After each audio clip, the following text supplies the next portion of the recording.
Ciao! Esercizio di conversazione in italiano con Sara.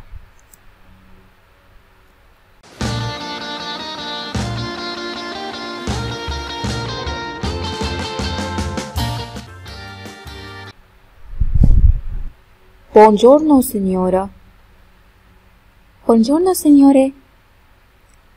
Come sta? Bene. E tu? Molto bene, grazie. Come ti chiami? Mi chiamo Maria. E tu? Mi chiamo David. Piacere, signore David. Piacere, signora Maria. David. È inglese? Gesto? Sì, è inglese. E io sono americano. E tu? Sono italiana. Vivo a Roma. Vivo a Chicago. Ah, che bello! Parla l'inglese quindi? Sì, certo. E tu? Parla l'inglese? No, parlo solo l'italiano. Mi piace parlare l'italiano. Anche a me. Devo andare ora. Bene, nessun problema. Buona giornata, signora. Buona giornata, signore. Arrivederci. Buongiorno, signora.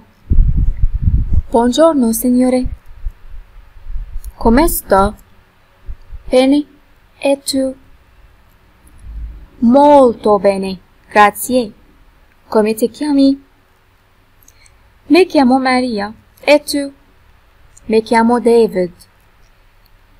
Piacere, signore David. Piacere, signora Maria. David è inglese, giusto? Sì, è inglese.